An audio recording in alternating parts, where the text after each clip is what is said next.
Oscar, good morning, bud. You smiley puppy. You're a good marshmallow. Well, guys, you're never gonna guess. We have a logistical nightmare to deal with in today's video. Imagine that. The dumbest YouTuber in the world has a logistical nightmare. So in the last video, the Veyron had that slow leak on the rear driver tire, which of course, just so happens to be the least inaccessible tire in the entire garage. So yeah, that rear driver tire is basically flat. We gotta get the Veyron out of the garage and evaluate and analyze the situation. What that entails, honestly, I have no idea. Also, in other news, they're building like a massive skyscraper to my house right now, and they shut off the water, so if I look disheveled, it's because I couldn't take a shower. If I look dehydrated, it's because I don't have any water. So, yeah, anyways, where was I? It's definitely not the most elegant or cool way to get into a Bugatti, but it's my way. It's how I do it. Okay, we're snug. Of course, naturally, we have that red TPMS light. This is not gonna be pretty. I don't have any other option. Like, I can't access the tire. We gotta get it out of the garage. She's bad, guys. She is not good. That is so terrible. I don't know what to do. I don't have an air compressor here at the house. She's so low. We gotta give a quick shout out to the beast, the behemoth known simply as Baby Burlacker. There's a link to his channel in the description below. This tire is so incredibly low. And yes, I did discover, as Henry discovered, yeah, it has a nail in it. So RIP to my life and my future and my kids' future and my grandchildren's future. I think we're good now. I just filled it up to 43.5 PSI. It's a slow leak. There is a nail in the tire. We're gonna race the car, not race, we're gonna drive slowly to Envision, but not too slow, because the slower we drive, the more air leaks out. We're gonna drive to Envision. We're gonna swap out the OEM wheels for the aftermarket white wheels. I realize it's gonna look a little bit wonky, but I don't really have a choice. This is exactly why I'm selling this car. I can't afford this lifestyle. I think over the course of the last year, I've driven about 50,000 total miles in all my cars combined. I've driven these tires, these wheels, maybe 100 miles, and of course these are the tires that get the nail. None of my other tires the entire year have gotten any nails except for the $38,000 set. Now unfortunately, there's only one place in North America that can actually change out these tires. You can't patch these tires, and that's in Beverly Hills. So I think the Veyron's headed down to California soon. I really wish these cars weren't so expensive to maintain, because goodness, she looks so good. There's actually quite a bit of strategy and finesse right now. If we drive fast, we get to the destination quicker, we lose less air. But if we drive too fast, the rear driver tire goes kaboom and we don't survive. So a lot of finesse, a lot of strategy. We've driven about 15 miles and the red TPMS light is still on. So we're alive, we're well, but for who knows how long. I have never been more excited to reach a final destination. Ladies and gentlemen, welcome to Envision. Now, should we have had the Veyron towed here to Envision? Yes, absolutely. But did we die? No, we did not. The tire appears to be somewhat decent. Like I said, it is a slow leak, but it's an expensive slow leak. It's not the best angle, but you can see the screw sitting pretty right there. There they are, the proper meat right here. These are the tires I always need to be rocking. I've determined the ultimate flex. When you see a Bugatti on factory tires, that's when you know that dude is a baller. I am not a baller. Let this sink in. In the last 8 years, I have had one flat tire, and it's this tire right here, which just so happens to be the most expensive tire in the entire world. Wait for it. Wait, there she is. Are you kidding me? Lousy Phillips head. If only I could talk to the guy who left that on the road. Oh, I don't get angry very often, Nate, but when I do. I've seen you angry twice. And wait, what? No, you haven't. Yeah, when? God, wow, don't sell me out, bro. So the retail on one of those screws is approximately 5 cents, and this tire, we have to replace all four because the Veyron's all-wheel drive, so $38,000. By a 5-cent screw. I mean, in today's market, that might be like 7 cents. But. True, that's right. We can always count on Spinny Cakes to be oh so precise. 43.5 PSI, keeping me safe on the road. White Wheel Nation, we are back in business. I actually think the white wheels look incredible on the Veyron, and maybe that's because of the price tag. I'm not entirely sure. We have the Brabus wide body SLS though. I guess somewhat disaster averted. As Luke would say, the old Ripper Rudy, go. Oh, baby.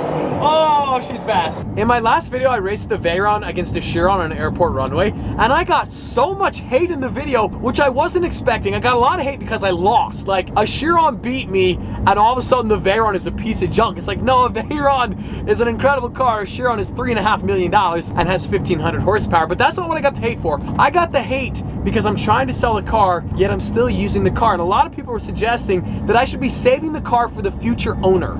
That is so like, what? No, no, absolutely not. I'm gonna enjoy the car, and then I'm gonna sell the car, and somebody else is gonna enjoy it. As far as next steps, I gotta call Bugatti San Diego and just get an idea of what do we do. Like, what is next? The car is also due for its annual servicing, so I think I need to ship the car to San Diego, but I'm pretty sure Bugatti of Beverly Hills has the actual tire machine for the special Bugatti tires, so I think the wheels, tires need to go to Beverly Hills, the car needs to go to San Diego. I could take the car to Beverly Hills as well, but I like the homies at San Diego. I like the homies at Beverly Hills as well. I just have a good buddy at San Diego. So soon the car goes to San Diego, the tires go to Beverly Hills, and somehow they meet, I guess. And on that bombshell, I'm excited to announce today's video has been sponsored by ShipStation. I've personally used ShipStation for the last year with StradMerch, and it has completely changed the game. It saved me time, it saved me money, but most importantly, it saves me stress, especially during the holiday season. If you guys have an online business, you know what I'm talking about. The holiday season is upon us, the most stressful, exhausting time of the entire year. This holiday season,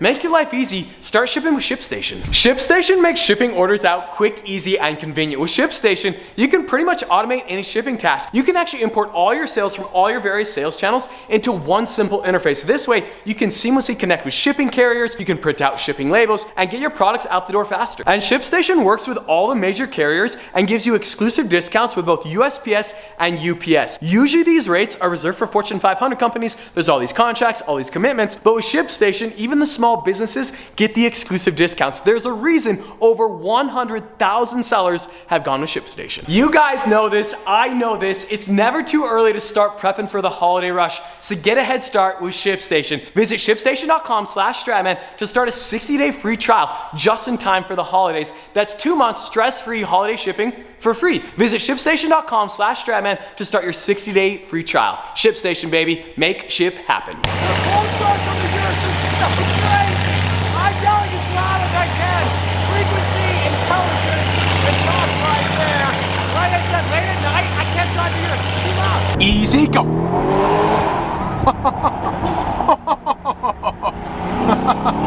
It's a Kia, like I said, it's a Kia Sportage. It's always a Kia Sportage. Cut back to the last time it was a Sportage. Christopher Nolan or Christian Bale, if you're watching today's video, that should be the next Batmobile. It looks insane in traffic. This stupid Kia, this Sportage, it's always a Kia. Have you noticed that? Legit, it's always a Kia Sportage. One of the really nice features of my Urus, it has the Terra mode, which actually raises the entire vehicle up. Come on, babe, come on, come on. Let's get it, let's get it. It raises up the entire vehicle for additional ground clearance. I want to say a couple months ago, I told you guys we were going to be framing around October 1st. Today is September 29th, and that is definitely not going to be happening. Unfortunately, since the last video, there's really no new updates on the actual construction of the house. It's only on what's the future of the house, but I want to give all the new viewers a quick run around of the house. So we're going to go check out the Bat Cave, and then I'm going to tell you guys the really unfortunate news. Now, of course, I could walk over there and then down, or, I squatted yesterday and my legs do not feel good, but I gotta build those meat pistons, am I right? I'm gonna make this update real quick because like I said, there's no new updates, there's only bad news. So for the new viewers, this is the basement to the main house. We're entering the secret hallway that is not a secret right here, and this takes us to the Bat Cave. The Bat Cave is incredible. Come on, lighting, turn up, turn up, turn up. Bat Cave, Bat Cave, Bat Cave. Of course, the Bat Cave is the underground car garage. We should be able to put roughly 10 cars in here, plus a baby Countach. We have the cart elevator shaft that dubs as a swamp of sorts, slash a dumpster, slash a landfill. I'm not entirely sure what's going on here, but yes, the car elevator right here, the Bat Cave, there's a lot of concrete, but there is no lumber. Not yet, because, well, bad news. Now, to refresh your guys' memory, back in September of 2020, so this would have been just over a year ago, I got the original bid to build the entire house. Just the lumber portion was approximately $250,000. So a year ago, it was $250K. So 2 months ago, August 2021, we had the lumber rebid because now we're ready to frame the house. The bid came back at $450,000. So $200,000 over the original bid. The problem is the original bid, that's what my financing is based off of. It's not based off of $450,000, and so we decided to halt construction, wait a couple months, see what happens to lumber prices, and then start construction October 1st under the assumption that lumber prices have fallen. So yeah, they didn't fall. Actually, I do need to backtrack. Lumber prices have fallen. We had the project rebid and it came back at $442,000. So $8,000 less than the August bid, but $192,000 more than the September bid that my financing is based off of.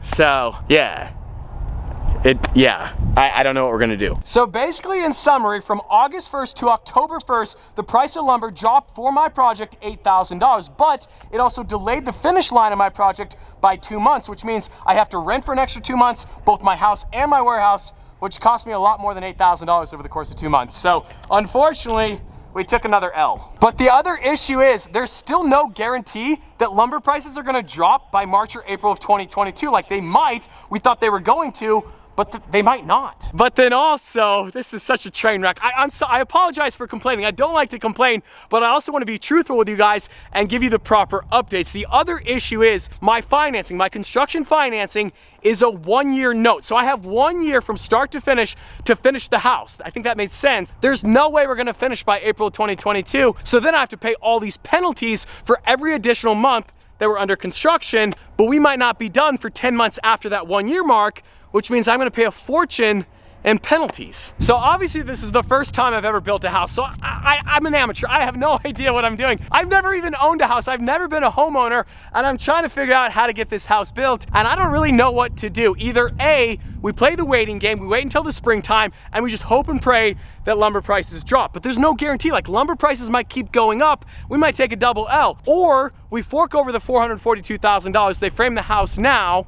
We rush the project to encase the house by winter time before the snowfall, and we spend 442 grand. But if we do that, I guarantee you, if I fork over the money, lumber prices are gonna drop. If I don't, they're gonna go up. No matter what we do, lumber prices are gonna do the opposite. That I can guarantee. I just had a mini heart attack. The Urus, loss of pressure. Please check all tires. I'm sure the tires are just cold. If we get 2 flats in the same day, that's just a bad day. I feel like I need to apologize to you guys because today's video has just been one massive complaining fest. First the Bugatti fiasco, now the lumber fiasco, and I apologize for that. I also want to be real with you guys. I want to tell you guys what's going on. And also someday if you're building a custom home, now you kind of sort of know like you're probably not gonna meet any deadlines or any budget. It's a part of the process, I think. Every person I've talked to who's built a custom home, they kind of told me this was gonna happen, so I guess I shouldn't be surprised. Now, all the complaining aside, it is gonna be so sick. I cannot wait. Like, this is the perspective we're gonna have when we're entering the garage to the car elevator down to the back cave. Like, it's gonna be worth all the headaches. I'm genuinely so excited. This is gonna be so sick. It's just not gonna happen anytime soon. I wish I had the answer to this question. I don't know what to do. The problem is that $192,000, if I fork that over, that's 192 grand that I can't spend on the other areas of the house to make it super sick. Like the back cave, that means I don't have that 192 to spend on the back cave or to spend on the living room or on furniture or the car on the wall. It's like there's a budget. Like I don't know what to do. One final thing that has to be said, it has to be said. The $38,000 I have to fork over for new tires on the Bugatti, could have used that for the house. That would have been nice to have. I also think we gotta point out how cute the baby Countach is. Like, it's adorable, look at it, just chilling.